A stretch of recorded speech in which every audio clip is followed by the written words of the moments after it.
alpha, il y a aussi oméga. S'il y a un début, il y a aussi la fin. Écoutez, Job n'attendait pas Dieu au début. Job attendait Dieu à la fin. Il dit, je sais que mon rédempteur est vivant. Et ce sera le dernier. Même si tu penses que les choses ne semblent pas marcher, celui qui vient à la fin viendra avec la gloire, le règne et la puissance. Je déclare à quelqu'un.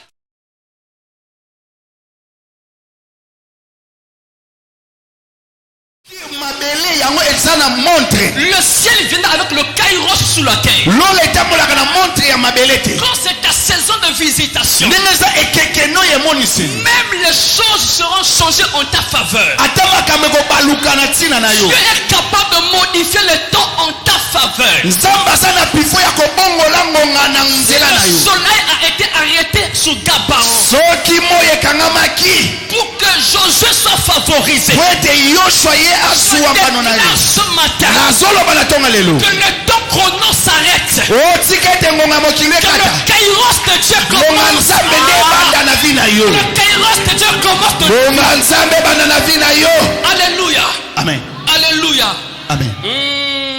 Que Dieu fasse du bien à quelqu'un ce matin. Je dis que Dieu fasse du bien à quelqu'un. Le ciel et la terre n'ont pas le même temps. Vous savez, le ciel et la terre ont des temps différents. Ça veut dire que c'est une prière qui invite le kairos dans le ciel à entrer dans le chronos sous la terre. Quand le kairos arrive, vous entrez dans le domaine du règne de Dieu. Quand le kairos arrive, vous entrez dans la sphère de la gloire de Dieu. Quand le kairos arrive, vous voyez la puissance de Dieu à l'œuvre. Lazare était mort dans le chronos. On attendait Jésus. Jésus a dit, je veux venir. Mais Jésus n'est pas venu. Et le temps était passé. Lazare est mort. Et alors que Jésus vient après que Lazare est mort, il n'est pas venu le premier mais le dernier. Et quand il arrive, Marthe dit à Jésus, tu es venu en retard. Ça fait déjà 4 jours que Lazare sent. Parce que Marthe était connectée au chronos. Elle ne savait pas que Jésus était venu avec le kairos. Dans la volonté de Dieu, dans les préférences de Dieu au ciel. Donc la terre crie la mort. Le ciel c'était la vie pour Lazare. Donc la terre voyait un cadavre dans le tombeau. Le kairos c'était la vie pour Lazare. Ne marche pas par rapport au timing des hommes. Ne marche pas par rapport au langage de la terre. Parce que ton père n'est pas sous la terre. Ton père est dans les cieux. Il est dans les cieux. Il a des bonnes décisions pour toi, pour la terre. Il t'a placé sous la terre. C'est pour que tu puisses expérimenter sa gloire, sa puissance et son règne. Parce que tout ce qui lui appartient, tu deviens l'héritier de ces choses. Alléluia. Et Marthe a dit à Jésus, tu es venu en retard. Jésus dit à Marthe, ne t'ai-je pas dit que si tu crois, tu verras la gloire de Dieu? Parce que c'est une affaire de voir la gloire de Dieu. Parce que c'est à lui qu'appartient le règne, la puissance et la gloire. Donc tu ne peux pas marcher par rapport à la perception de la terre. Vous savez, la foi n'est pas de ce monde. La foi est un domaine des hommes spirituels. Et Paul dit que nous ne marchons pas par la vue, mais nous marchons par la foi. Parce que la foi, c'est la capacité à voir dans l'invisible. Il y a ce qu'on appelle un royaume invisible et un royaume visible. La raison pour laquelle nous échouons de temps en temps, parce que nous avons nos yeux ouverts sur le royaume visible. Écoutez, vous savez ce qui a paralysé Géasi? C'est parce que Géasi voyait l'armée des Syriens les encercler. Élisée, lui, il avait la vue au-delà du voile. Pendant que Géasi voit l'armée des Syriens les encercler, Élisée, lui, il voit l'armée de Dieu les encercler. Il dit même à Géasi, ceux qui sont avec nous sont plus nombreux que ceux qui sont avec eux. La foi est une conscience de réalité spirituelle. La foi, c'est une conscience. Mais c'est aussi une connaissance. Une connaissance par la révélation. C'est pourquoi Job va dire, je sais que mon Rédempteur est vivant. La foi est un savoir. La foi est une connaissance. Un savoir qui vient par la révélation. Il est écrit ceci: ceux qui connaîtront leur Dieu agiront avec fermeté. Or la foi est une ferme assurance, une démonstration des choses qu'on ne voit pas. Je viens dire à quelqu'un ce matin, sors de la réalité visible, navigue dans l'invisible, parce que ton Père est dans les cieux. Ton Père est esprit. Et la Bible déclare ceci: j'avais dit vous êtes des dieux, mais vous mourrez comme des hommes, parce que vous n'avez pas la conscience de qui vous êtes. Vous êtes des représentants de Dieu sur la terre. C'est pourquoi tout ce qui lui appartient appartient à toi sur la terre. Le règne, la puissance et la gloire. Jésus a dit à Marthe, ne t'ai-je pas dit que si tu crois tu verras ma gloire? Il est temps que les temps changent. Il est temps que les circonstances changent. La Bible me dit ceci: Dieu est le maître des temps et des circonstances. Alors le temps dont on parle ici, c'est pas le kairos, c'est le chronos. Ça veut dire que Dieu est celui qui a la capacité de changer le chronos, de modifier le temps. Il a la capacité d'arrêter un système de temps. Il n'est comment pour toi? Il n'est comment pour toi? Quelqu'un, Dieu est capable. Même lorsque on dit ceci, que Sarah, le temps est déjà passé. Elle ne peut plus concevoir. La médecine a déjà signé que tu as la ménopause. Ça, c'est la conception de la terre. Ça, c'est la réalité de la terre, mais ce n'est pas la vérité du ciel. La terre marche par la réalité. Mais les hommes de foi marchent par la vérité. Et la Bible déclare ceci: à un moment donné, 3 hommes sont venus. Quand la divinité arrive, le temps s'arrête. Quand la divinité arrive, quand le chiffre 3 arrive, les choses s'arrêtent. Ce qui est bizarre, c'est qu'il y a toujours trois ici. Je comprends pas. Le règne, la puissance et la gloire. Saint. Et ceux qui viennent devant Abraham, nous avons ici 3 hommes qui apparaissent. Ces 3 hommes sont venus devant Abraham. Abraham a vu ces 3 hommes. Il avait la révélation que c'est ma saison de visitation. Pendant que tu es assis en ce moment, parfois tu ne te rends pas compte qu'à cet instant même, c'est Dieu qui est en train de te visiter. À cet instant même, le temps s'est arrêté et que le kairos est rentré en vigueur et que Dieu est au point de changer ta réalité en la vérité dans laquelle lui il opère. Et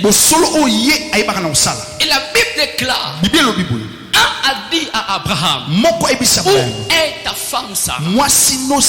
Sarah était dans la cuisine en train de cuisiner. Alors que ces 3 hommes ont mangé. Il dit, où est ta femme Sarah? Abraham dit, elle est dans la cuisine. Un est venu, il dit à Sarah, l'époque suivante, la saison qui arrive, tu auras un fils. Tu auras un fils. Bizarrement, ils sont venus 3, mais ils sont répartis 2.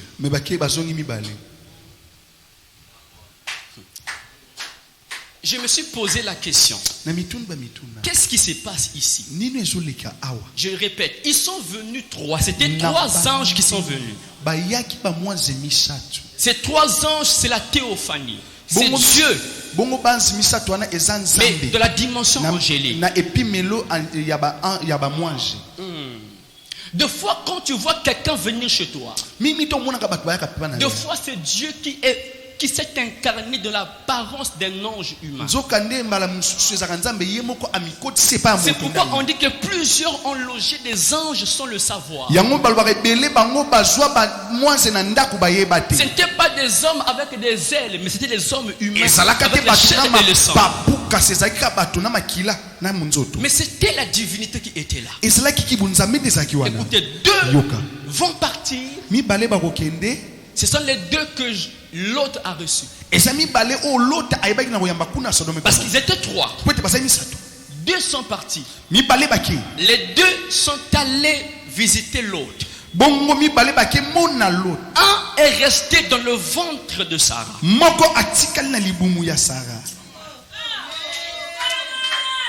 Un est resté dans le ventre de Sarah. Parce que celui qui était resté dans le ventre de Sarah, c'était le fils. Il fallait que le père et l'esprit partent et que le fils reste dans le ventre de Sarah. C'est le fils de la promesse. C'est lui, Isaac, qui doit venir. C'est pourquoi même quand Isaac sera né, c'est le même fils que Abraham amène sous Morisha pour aller sacrifier. Parce que c'est le fils qui doit aller à la croix. C'est le fils qui doit aller à la croix. Donc il a laissé le fils auprès de Sarah, dans le ventre de Sarah, pour que Sarah enfante le fils de la promesse, qui est l'image ou la typification de Christ lui-même. C'est lui qui doit nous sauver. C'est pourquoi quand Jésus est venu sur la terre, le Père est resté au ciel, l'Esprit est resté au ciel. Pourquoi le Fils devrait venir sur la terre? Car la terre est donnée au Fils des hommes. Pourquoi on peut l'appeler Fils de l'homme? Il n'est pas seulement Fils de Dieu, il est aussi Fils de l'homme. En d'autres termes, en lui-même, il avait la divinité et l'humanité. C'est que le ciel et la terre devient un. Le ciel et la terre deviennent un. Parce que sur la terre, il y a humain. Dans le ciel, il y a divin. Quand Dieu vient sur la terre, la terre et le ciel devient un. C'est pourquoi il peut avoir des miracles. Il peut avoir la gloire. Il peut avoir la puissance. C'est pourquoi lorsque Jean-Baptiste pose la question, il dit au sujet de Jésus, Jésus a reçu ses disciples. Il dit à ses disciples, allez dire aux gens, les boiteux marchent, les aveugles voient, les morts reviennent à la vie. Parce que quand la gloire, quand Dieu vient sur la terre, dans la dimension humaine, cela provoque le miraculeux. J'annonce dans ta vie un miracle. J'annonce dans ta vie une visitation divine. Que le ciel s'incarne à ta vie. Que le ciel devient un avec ta maison. Que le ciel devient un avec tes finances. Que le ciel devient un avec tes affaires. Que le ciel devient un avec ta procréation. Même là où tu ne peux pas concevoir, quand le divin entre, il change les mécanismes, il change les données. C'est que la femme stérile, on peut l'appeler la femme qui enfante. Même quand la terre a appelé stérile, le ciel dit elle enfante. Je déclare à quelqu'un ce matin, tu vas enfanter. Va enfanter. L'argent sortira de toi. Tu enfanteras les richesses des pasteurs. Tu enfanteras les activités. Je déclare à quelqu'un ce matin, la première porte, le royaume spirituel, s'appelle la fécondité. S'appelle la fécondité. Lorsque Dieu a créé l'homme, dans Genèse chapitre 1er, la première chose que Dieu dit alors, il n'a pas dit multiplier, il n'a pas dit dominer, parce qu'il sait une chose, qu'il y a d'abord une fondation pour dominer, une fondation pour régner et assujettir. La Bible dit ceci, Dieu leur dit, soyez féconds. Soyez féconds. La fécondité, le terme hébreu veut dire être puissant dans la grâce. Être puissant dans la grâce. Quand le divin vient sur la terre, cela s'appelle la grâce. Voilà pourquoi Marie va dire, moi à qui la grâce a été faite. La grâce vient réglementer la vie des hommes. La grâce vient changer les mécanismes humains.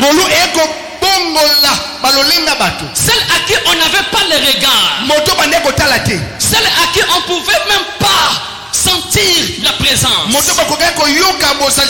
quand la grâce atterrit, ça change les données. Écoute-moi très bien.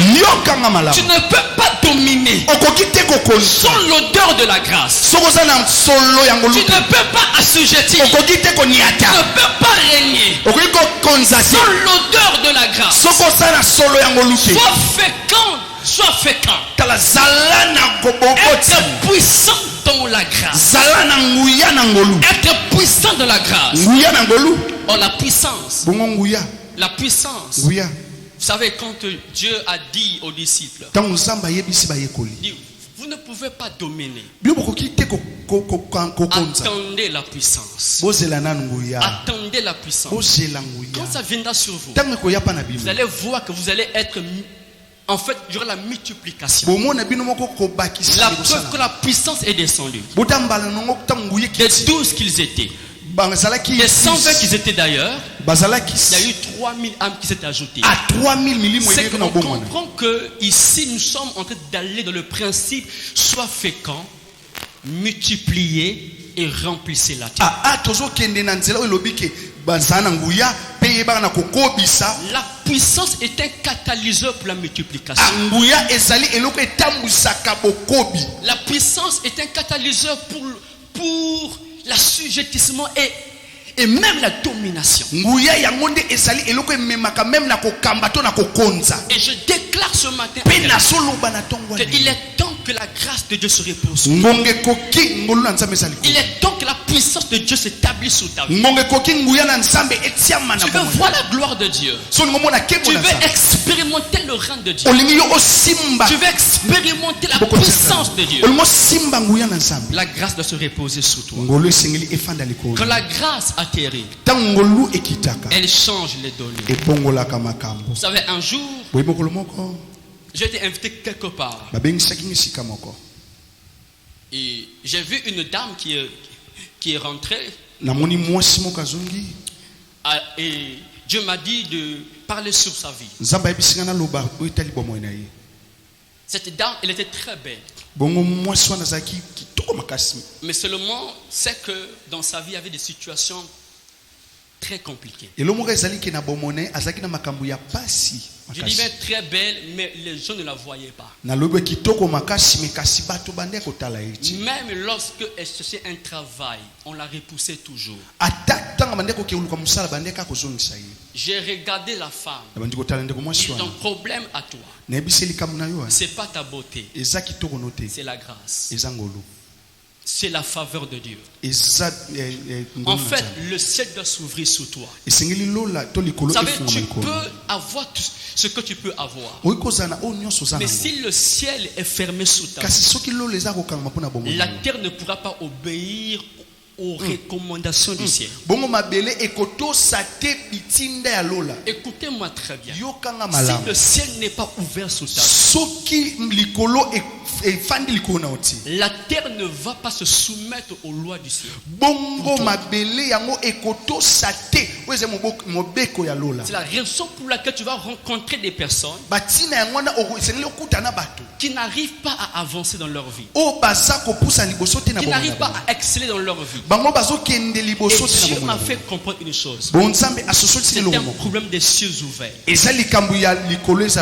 Le ciel ouvert, c'est une dimension de la grâce de Dieu. La faveur divine. Écoutez, il y a des gens, vous le voyez, il s'habille très bien. Il est propre, il est beau, il est vraiment, elle est belle. Mais dans le spirituel, la personne sent mauvaise. Tu peux mettre un parfum. Tu mets un très bon parfum. Mais il y a des endroits quand tu rentres, l'atmosphère spirituelle te repousse. Parce qu'il y a quelque chose, spirituellement parlant, qui te barre la route. Qui te barre la route. Tu es comme Balaam sous l'âne. Et dans l'ange barre la route. Parce qu'il y a des principes qu'il faut respecter. Et c'est la raison pour laquelle il y a des gens, il faut que la faveur vienne sur leur vie. Et ce jour-là, j'ai prié pour elle. Et après un petit moment, un instant,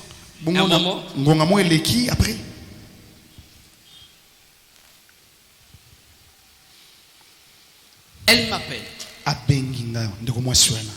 Elle me dit, homme de Dieu, j'ai fait une expérience. C'est que je me suis rendu quelque part. La même personne qui ne voulait pas de moi, qui me repoussait toujours, est la même personne qui a eu besoin de moi. Je dis ceci. Là où on vous a enterré, c'est le même endroit là où on va vous réveiller.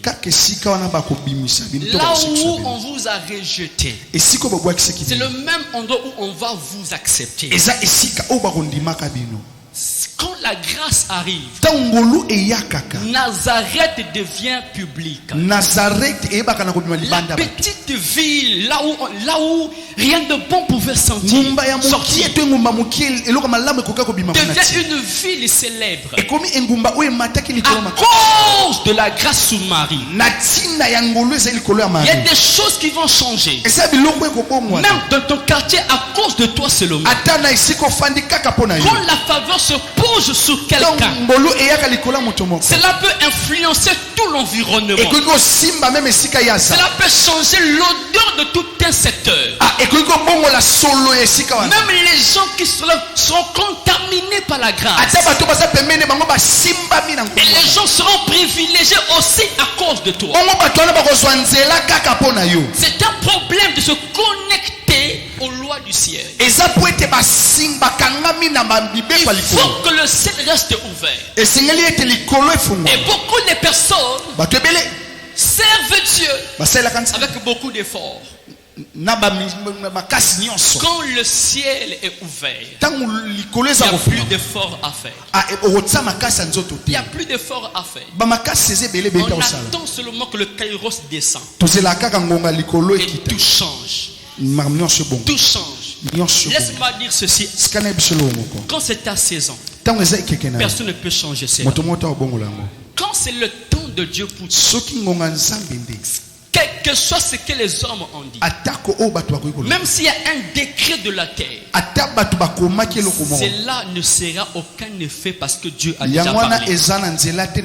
Quand Dieu veut élever un homme, même Aman ne peut rien faire. Quand Dieu veut élever Mardochée, Aman ne peut rien faire. Malgré tout ce qu'il peut faire, malgré tout ce qu'il peut faire comme arrangement, quand la grâce de Dieu te localise, les choses seront en ta faveur. Je suis en train de voir quelqu'un ne pas dormir à cause de toi.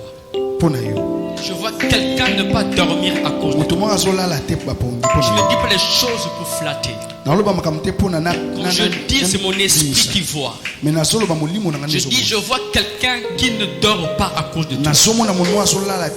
Et c'est une parole prophétique que je libère sur quelqu'un ce matin. Je vois son sommeil être tourmenté. Et je vois son nom traverser, défiler dans sa tête. Il n'arrive pas à s'endormir jusqu'à ce qu'il te fait du bien. Jusqu'à ce qu'il te fait du bien. Vous savez ce que j'aime avec Dieu, c'est que la Bible déclare, même quand ses bien-aimés s'endorment, Dieu leur donne du pain. Il dit que ceux du monde aillent travailler, ils font des efforts pour gagner le pain. Il dit, mais mes bien-aimés, même dans leur sommeil, je leur donne du pain. Ça veut dire que même quand toi tu dors, il y a quelqu'un qui est en train de penser comment te fournir le pain. Même quand tu dors, il y a quelqu'un que Dieu a saisi pour toi. Ça s'appelle la providence divine. La providence divine, c'est lorsque un ange ou le ciel se met en mouvement pour un humain sur la terre. Je vais m'arrêter assurément par là. Écoutez-moi très bien. Dans le mystère de la faveur divine, il y a ce qu'on appelle l'alliance. Est-ce que vous savez une chose? Que Lorsque Abraham donne à Agar le pain et l'eau pour qu'ils aillent ou qu'ils partent, la Bible déclare, ils ont pris du pain, ils ont pris de l'eau et ils sont partis. Arrivé au désert, le pain est fini, l'eau est finie. Agar pleure. Le ciel reste fermé. Agar demande. Rien ne se fait. Mais quand Ismaël a commencé à pleurer, le ciel a été ouvert. Je vais vous dire pourquoi est-ce que Dieu a ouvert le ciel quand Ismaël a pleuré. Ce n'est pas à cause de Agar, c'est à cause d'Ismaël. Parce que Ismaël est lié à Abraham. Les cris d'Ismaël, c'était l'alliance d'Abraham qui criait en Ismaël. Dieu n'entend pas nos efforts. Dieu lui il récompense l'alliance. La connexion qu'il y avait entre Ismaël et Abraham, c'est ça qui a provoqué le ciel. Malgré que Agar a pleuré, Dieu n'a pas bougé de son trône. Mais lorsque Ismaël, quand l'enfant commençait à pleurer, parce que Dieu entendait non pas les cris d'Ismaël, mais Dieu entendait les soupirs d'Abraham. Dieu recevait au trône. Dieu recevait au trône. Il recevait depuis le ciel les soupirs d'un patriarche à travers la voix d'Ismaël. Dieu a entendu les principes de l'alliance, les principes du contrat qu'il avait avec Abraham. Parce que Ismaël est aussi béni à cause d'Abraham. Il y avait une parole que Dieu a dit à Abraham que je bénirai Ismaël. Je rendrai aussi son nom grand. Dieu avait parlé aussi pour Ismaël. C'est à cause d'Abraham. C'est la raison pour laquelle Dieu a répondu à Agar. Agar n'avait aucune alliance avec Abraham. Mais c'est Ismaël qui avait l'alliance avec Abraham. L'alliance, c'est lorsque la terre et le ciel deviennent un. L'alliance, c'est le contrat entre le divin et l'humain.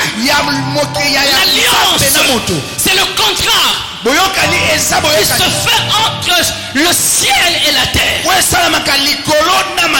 veut dire que lorsque Dieu trouve un homme sur la terre qui répond à ses préférences qui est au ciel, il répond à sa volonté, c'est là que vient le règne, la puissance et la gloire. Parce que ta volonté soit faite. Mais faites par qui? Faites par nous. Écoutez, le mot volonté, c'est le mot grec téléma, qui veut dire simplement les désirs, les préférences, les envies du cœur de Dieu. Donc lorsqu'on dit que ta volonté soit faite, c'est que Seigneur, qu'est-ce que toi tu désires pour moi? Ce que Dieu désire au ciel pour toi, c'est ça qui va s'accomplir sur la terre. Écoute-moi très bien. Je vais m'arrêter par là. Lorsque toi tu te dis, tu te poses des questions. Comment je vais faire pour me marier? Comment je vais faire pour me marier? Tu regardes les hommes, les portes sont fermées. Là on a bloqué.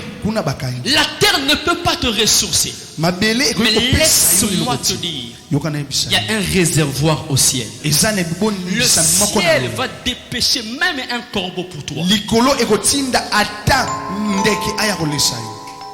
même un corbeau pour toi. Ce que je dis, j'ai vécu ces choses. Je sais ce que Dieu a fait avec moi. Quand je me suis marié, je n'avais pas de travail. Mais j'ai regardé au ciel. Je me souviens encore ce jour-là.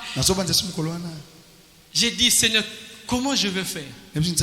Mon père biologique me dit, annule ou encore reporte le mariage.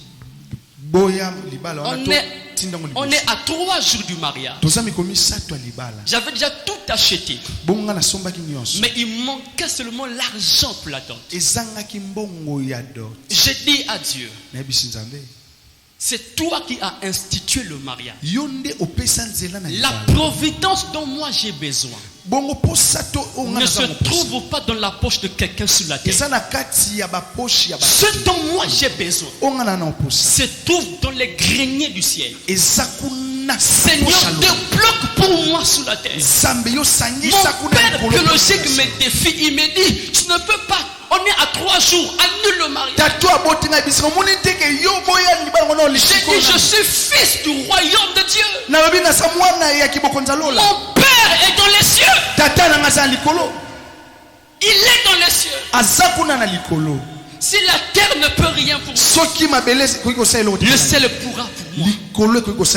Frère, on arrive à un jour du mariage. Donc, demain je vais me marier. Jusqu'à aujourd'hui, on est à 12 heures. Je n'ai rien. Je n'ai rien. J'ai mis mes genoux à terre. J'ai dit, Père, je suis ton serviteur. Que l'on sache aujourd'hui que tu es Dieu et que je suis ton serviteur. Ouvre ton ciel. Même à la dernière minute, ouvre ton ciel. Père, envoie ton kairos.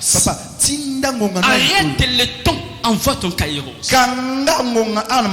J'ai fini ma prière. On arrive à 18h19. Demain matin, je dois aller. On arrive à 18h19. Bien-aimé de Dieu, le ciel a été ouvert.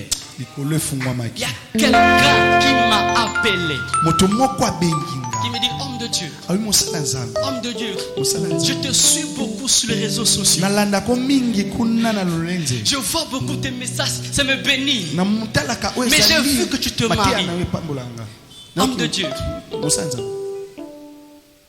je t'envoie quelque chose.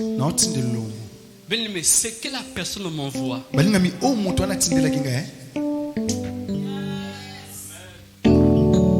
Dis à ton frère, on a un Dieu au ciel. On a un Dieu au ciel. Dieu m'a donné ce dont moi j'avais besoin pour ma dot. Et le lendemain matin, je veux tout fièrement, parce que mon père m'a localisé et m'a fait du bien. Mon père biologique me dit, comment tu as fait? J'ai dit, j'ai un père qui est dans le ciel. Et ce jour-là, mon père biologique a cru à mon ministère. A cru à mon ministère. Je vais dire à quelqu'un ici, le ciel va agir. Quelle que soit ta situation, Dieu est au point de débloquer les choses. Lève-toi, on va prier le Seigneur. Quelle que soit ta situation, le ciel va s'ouvrir. Aie confiance en Dieu, car notre Père est au ciel. Je vois l'ange te visiter et déposer Isaac dans ton ventre. Je vois une providence pour toi. Je vois une saison où Dieu va te faire démarquer. Mais attends Dieu. Ne fais pas d'effort. Ne cherche pas par toi-même. Assurément, tu as fait beaucoup d'efforts. La loi, c'est l'effort. La grâce, c'est l'effort de Dieu. La grâce, c'est l'homme qui attend l'effort de Dieu.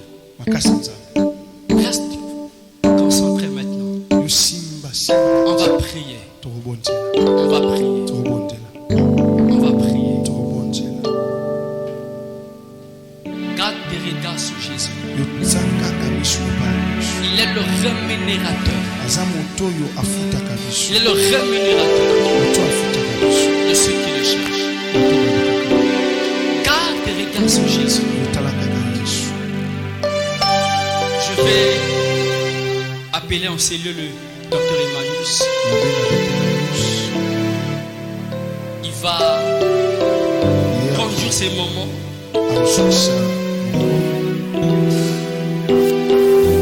Reste concentré. Même toi qui es dehors là-bas, reste concentré. La main de Dieu va te toucher, te localiser. Parce que je peux voir Dieu étendre sa main sous toi. Et je peux voir Dieu changer ta situation. Je vois Dieu t'introduire dans le couloir de régner, dans le couloir de la puissance et de la gloire. Reste focalisé. Reste focalisé.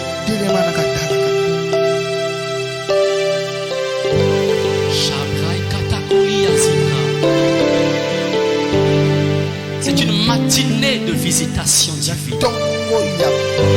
Il y a quelque chose qui va se passer tout à l'heure. Il y a une transportation dans les dimensions invisibles. Quelque chose est en train de se produire maintenant même. Parce que le temps vient de s'arrêter. Le kairos a été enclenché. A été enclenché. Dieu est en train de changer les temps pour toi. Il change, il modifie les choses pour toi. Reste focalisé.